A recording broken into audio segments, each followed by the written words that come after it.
we will be discussing some more issues and debates in AS psychology. So today we will see the use of animals in psychological research. This example in front of you is of the famous experiment Pavlov did with his dog. You may remember it. It's an example of classical conditioning that we learn in the learning approach. Anyway, so the use of animals in psychological research has been quite debated over. Some some people think it's impractical, some people think it's unethical, and vice versa. We want to know if is it better than using humans? Is it easier? Is it immoral? Or is it more scientifically meritorious? So why would we even consider using animals in research involving psychology? So ethically, we have a responsibility to study our own species and understand their social housings and norms, and learning about them might tell us more about ourselves. The research could be considered for the greater good, it might help us in treating animals as well. And ethical guidelines for animals are more forgiving than human guidelines in some. You can keep animals longer, and this doesn't justify animal research ethically, but it is sort of a practical point. So if you want, you can't exactly inject humans with something without their consent, and they might often be reluctant to consent to something like that. Ethical guidelines are very detailed uh, because that means animal suffering is minimized. So they are lax enough for us to do certain procedures we can't do on humans, but they are strict enough to not cause a lot of damage to the animals. Practically, we would want to use animals to see evolutionary development of them, which will again help us understand more about our evolutionary development. They have shorter life cycles and they breed very quickly, so it's easier to understand that aspect of their development as well. So again, obviously, human takes 9 months to be born at least. So with animals, the breeding span is shorter and they breed quickly as well. Animals are small, it's easier to handle them. That makes it practical. Lab rats, you might have heard, are pretty common animals to use. Animal research is also more objective because, again, you don't really have to worry about social desirability or things like demand characteristics. An animal isn't exactly going to be offended or suspicious of the procedures that you conduct in the laboratory. It's more credible that way as well. You have more control over it, you can be as precise as you want, unlike humans, because the kinds of individual differences that matter in humans do not play a significant role in our animal participants. Now, there are some reasons, again, to not do research on animals. These are mainly ethical ones. First one is our absolutism, because it takes away our choice and it's less humane. So some people argue, in fact, that using animals, despite how nice you make the procedure, despite how unharmful, it's still not humane. Some people say speciesism, putting one species above another is wrong, and it fails to recognize us as part of an independent ecosystem, right? Some say that we are morally obliged to protect other species rather than harm them. This is obviously a very naturalistic point of view that's very focused on rights of animals. Again, findings from animals are not useful and therefore not ethical. So again, the impact of culture and language. Some people say that different languages also have different psychological impacts on the way we behave, etc., etc. Right? So because animals have a vastly different communication system than us, then that part of their psyche or their brain is too different than ours, right? So it basically means, and their responses are more biological too, I fear. Now, some practical reasons to not use animals in research is many dispute the evolutionary continuity argument, meaning that animal research may not be usefully extrapolated to humans. So if we study, like, for example, the evolutionary continuity of mice over the years, say you have 20 pairs of chromosomes, not 23 like humans, and they often only share 90% of the DNA with humans. This is an example. You do not need to know this, but it just tells you that we have different chromosomes and biological makeup, and according to the bio approach of psychology, our biological features and function also play a great role in our psychological development and our behavior. Mice and rats show very interesting differences in their biochemistry as well.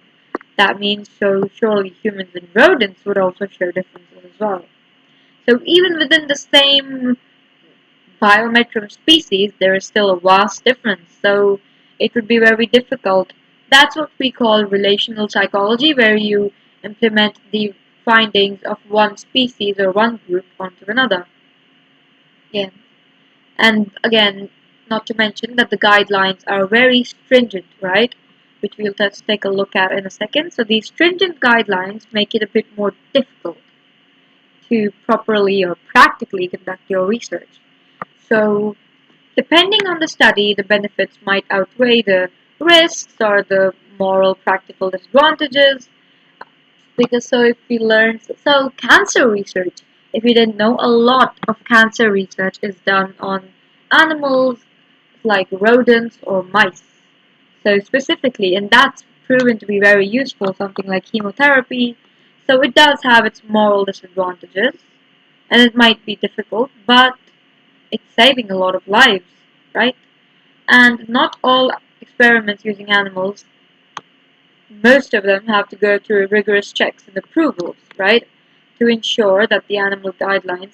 So we are studying through Cambridge, right? So the British Psychological Society makes this guideline for animal research on how to ethically do it. So some of these guidelines include numbers, which means to use the smallest possible animal sample that you can by and still get something that is credible or generalizable as a finding.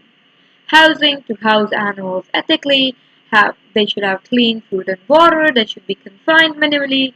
If they're a social species, they should be housed together. If they're an isolated species, they should be housed alone. Species and strain, to use the most resilient species while still following the aim of your research, and to use minimally straining procedures if at all. Anesthesia and euthanasia. So anesthesia is sort of a painkiller or a numbing agent. Use it as much as you can to prevent any pain. And euthanasia is basically a drug that puts animals down or it kills them humanely. So if the animal's suffering is beyond control, then you may use euthanasia. Replacement, so when possible, you should always try to use like an artificial computer program or videos or existing research about animals to fulfill your aim and findings instead of using the live thing when possible. So our second or our next sort of debate and issue will be the use of children. Now we discussed animals, now we're going to take a look at the use of children in psychological research. Now many psychologists again debate the ethical and the practical pros and cons of using children. Legally, the term children applies to individuals who are aged 0 to 16. Now this is a very wide age range. Someone who is a toddler that's 18 months old and someone who's 15 years old, they will have very different sort of pros and cons. So the ones that I'm about to tell you, are very general, and you have to apply them specifically to the study or the research you are thinking about or conducting, right? So these are just general lists that we'll see ahead.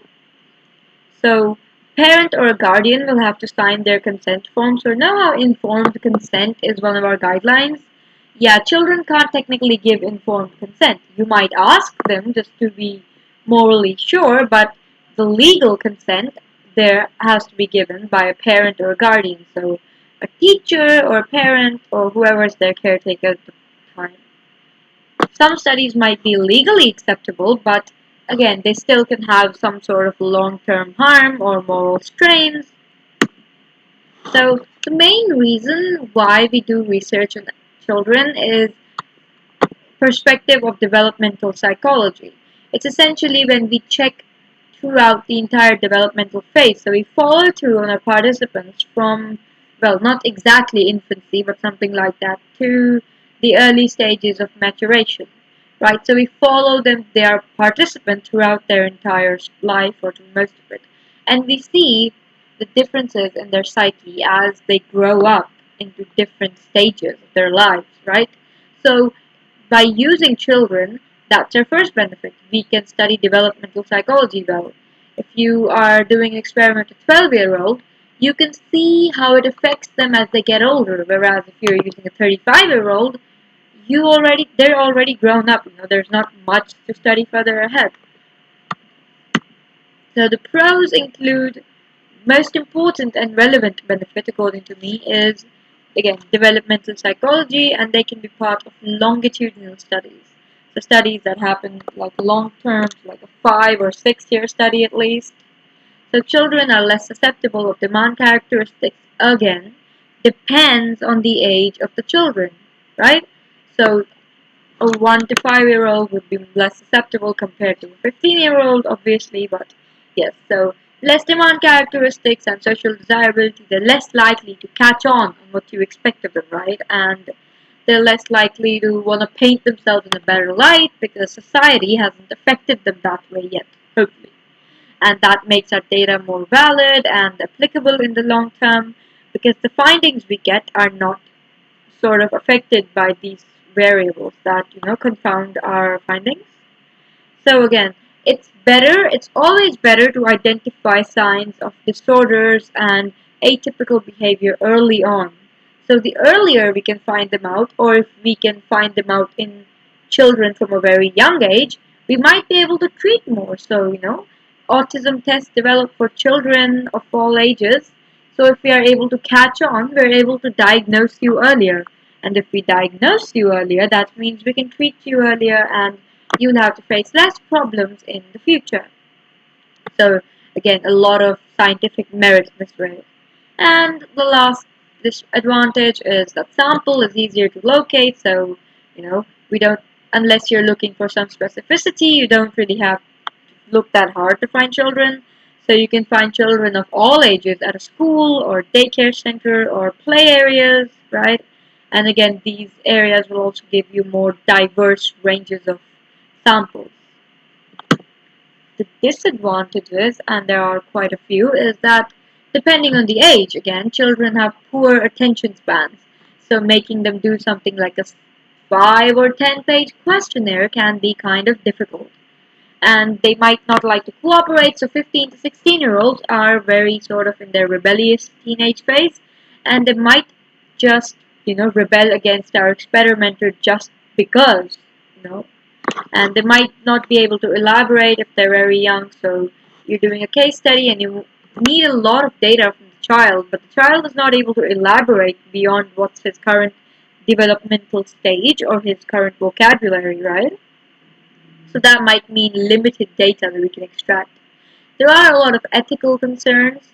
Like I said at the beginning, they cannot completely consent, and even if their parent or their guardian consents, in the long run they might develop some sort of embarrassment, or they might feel deceived that, oh, this was done to them when they were a child, and this can give bad rep. This can even cause them to sue the agency that was doing the research in some cases.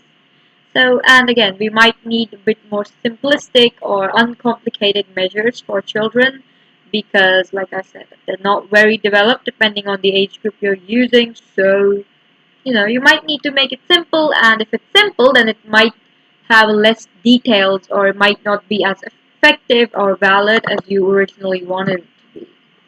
Right? So that is it for all issues and debates. These two videos have covered, I believe, all the issues and debates that are in AS psychology, and depending on the 12 core studies we'll be studying, you can apply these issues and debates to these studies, but again, it depends on each specific studies, and these are just the general lists, and you have to modify them sort of for each research and its specificities, right?